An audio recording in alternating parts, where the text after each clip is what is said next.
तो जब ऊर्जा का आदान-प्रदान होता है तो सामूहिक कर्म सब जगह पहुँचना शुरू हो जाते हैं।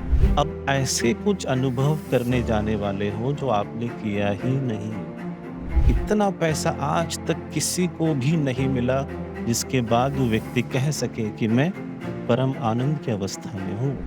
ये खोज जो है सत्य के लिए, आनंद के लिए, उस खोज को सही दिशा में लेकर आना है। क्या मैं हमेशा ही सुखी रहूँगा? तो इसका जवाब है नहीं।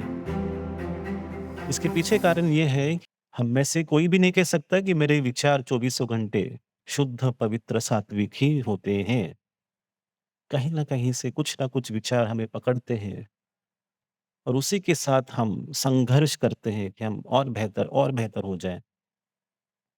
और बेहतर इसलिए होना है, अच्छा व्यक्ति, गुणी व्यक्ति इसलिए बनना है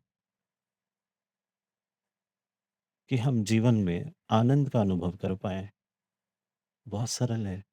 अगर हम नहीं चाह रहे हैं इसका मतलब हम दुःख माँग रहे हैं, हम उदासी माँग रहे हैं। जीवन में आप क्या चाहते हो कि I want to be happy, basically in blissful state, कि मुझे आनंद में रहना है। आप दिन भर जो भी करते हो, जहाँ पर भी जाते हो, जिससे भी मिलते हो, जो भी बातें करते हो, जो भी कर्म करते हो, कार्य करते हो, पढ़ते हो, देखते हो, सुनते हो, किसके लिए? आनंद प्राप्त करने के लिए। अब देखिएगा आपके भीतर क्या वो छिपी हुई जो भावना है, वो वही भावना है कि क्या ये जो कर रहा हूँ इसके द्वारा मुझे आनंद मिलेगा? अब जब यहाँ पर भी पहुँचे हैं, यहाँ पर आने के बाद जो मैं बचपन से, जन्मों से, सालों से जो ढूँढ रहा था वो आनंद क्या मुझे यहाँ पर मिलेगा? यही तो ढूँढ रहे हैं हम। अनजाने में और पैसे चाहिए और प्रसिद्धि चाहिए और ज़मीन चाहिए, अच्छा व्यक्ति चाहिए, प्यार करने वाला चाहिए। किस लिए? किस लिए? इतना पैसा आज तक किसी को भी नहीं मिला, जिसके बाद वो व्यक्ति कह सके कि मैं परम आनंद की अवस्था में हूँ। मैंने तो नहीं देखा। किसी को इतना प्यार करने वाला व्यक्ति मिला नहीं जो कहता है कि आज मैं मुक्त हो गया। सही मायने में मुझे सच्चा साथी मिल गया। मैं परम आनंद की अवस्था में हूँ। ऐसा आज तक कोई व्यक्ति मिला नहीं, तो जिसे आप ढूँढ रहे हो शायद पता नहीं वो रास्ता सही नहीं है।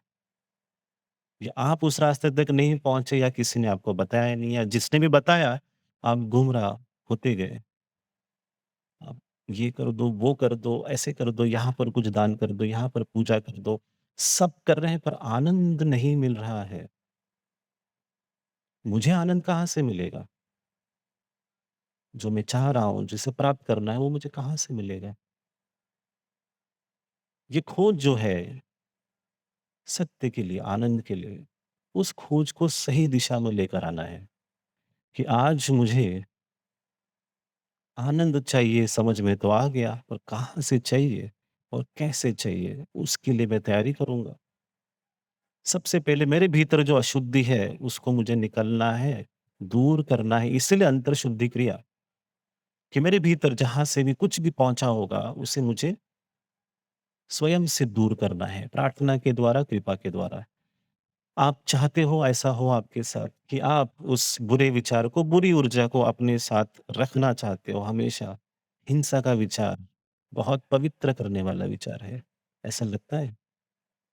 जब भी ऐसे विचार भीतर आते हैं ना, आपके शरीर में ही सबसे पहले पीड़ा उत्पन्न होती है, खुद को ही नहीं अच्छा लगता। सबसे पहले तकलीफ आप ही को होती है, पता ही नहीं चलता और फिर बीमारी शुरू हो जाती है। ये क्यों, वो क्यों? अब आने वाले समय में खास तौर पे जो सभी के साथ हो रहा है, जो चल भी रहा है, कि अगर आप अपने आप को कितना भी सात्विक रखें, शुद्ध रखें, पवित्र रखें, तो क्या इसके बाद मेरे जीवन में बुरे कर्म खत्म हो जाएँगे? क्या मैं हमेशा ही सुखी रहूँगा? तो इसका जवाब है नहीं। इसके पीछे कारण ये है कि एक क्रिया चल रही है विश्व स्तर पर, जो हम आप सभी को बताते हैं, वन वर्ल्ड, वन फैमिली, वसुधैव कुटुंबकम, एक विश्व, एक परिवार। ये क्रिया होते हुए ऊर्जा का आदान-प्रदान होने वाला है सभी स्तरों पर। तो जब ऊर्जा का आदान-प्रदान होता है तो सामूहिक कर्म सब जगह पहुँचना शुरू हो जाते हैं। इसका क्या अर्थ हो जाता है? इसका क्या प्रभाव है? असर क्या है? सामूहिक कर्म जब सब जगह पहुँच रहे हैं, तो आपके पास भी पहुँचेंगे। मतलब आप अब ऐसे कुछ अनुभव करने जाने वाले हो, जो आपने किया ही नहीं।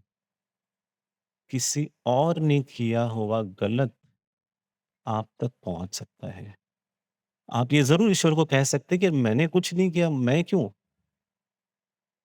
पर अब आपके पास कोई विकल्प नहीं है। There is no choice left. ये सामूहिक कर्म सभी के ऊपर असर डाल रहे हैं। जिसकी गलती नहीं है, वो भी उसे फेस करेगा। ये समय ही ऐसा है। तो क्या करें अभी? इस वक़्त पे क्योंकि जब आप बाहर जाते हो, सब जगह पहुँचते हो, हर जगह पे। ये ऊर्जा, ये कर्म, ये विचार आप सभी पर असर कर रहे हैं और उसका असर आपके भीतर शरीर पर भी होता है, मन पर भी होता है, कर्म पर भी होता है और इसलिए दुःख, तकलीफ, पीड़ा आप तक पहुँचती है। तो इस वक़्त अब हमें क्या करना चाहिए? जब कर्म का प्रभाव हो रहा है, अभी कर्म का प्रभाव कैसे भी हो सकता है? किसी के साथ बैठने की वजह से भी हो सकता है। अभी आप यहाँ पर बैठे हैं या जो सुन रहे हैं मैत्री बोध परिवार, मैत्री बोध परिवार का कर्म कैसा है? मैत्री बोध परिवार का कर्म वो है जहाँ पर प्रेम की बात होती है, जहाँ पर शांति की बात होती है, मैत्री की बात होती है, अपनेपन की बात होती है, एक परिवार की बात होती है, जहाँ पर द्वेष नहीं है, जहाँ पर भेद नहीं है, जहाँ पर हिंसा नहीं है। ये मैत्री बोध परिवार के कर्म है। तो जैसे आप मैत्रीबोध परिवार के साथ जुड़ जाते हो, आपके पास अपने आप ही शांति का कर्म पहुँचता है, प्रेम का कर्म पहुँचता है। आप जब कहते हो कि मैं मैत्रीबोध परिवार का एक सदस्य हूँ, तब आपके पास वो शांति वाले कर्म पहुँचते हैं। तो जिस भी समूह का आप भाग बनते हो, उनका भी कर्म आप तक पहुँचता है। आपके फैमिली का कर्म आपके पास पहुँचता है, देश का कर्म आपके पास पहुँचता है और अब आप मना नहीं कर सकते, समय बदल रहा है। वो सब कुछ आपके पास पहुँचते जाएगा। तो इस वक़्त हम अपने भीतर क्या कर सकते हैं तो अंतर शुद्धि कि मैंने कुछ किया नहीं पर किसके करने की वजह से अगर मेरे पास पहुँचा है तो मैं क्या करूँ? तो अपने आप को शुद्ध करो। कि दादाश्री जी आपको हम कहते हैं, हम महाअवतार बाबा जी को कहते हैं, हम आपके गुरु के गुरु अगस्त्य मुनि को कहते हैं, हम भगवान शिव को कहते हैं कि हम उस रास्ते पे चलेंगे ही चलेंगे, कोई और अनुभव करे नहीं करे पर मैं तो उस परम शांति का, परम आनंद का इसी जीवन में अनुभव करूँगा, करूँगी।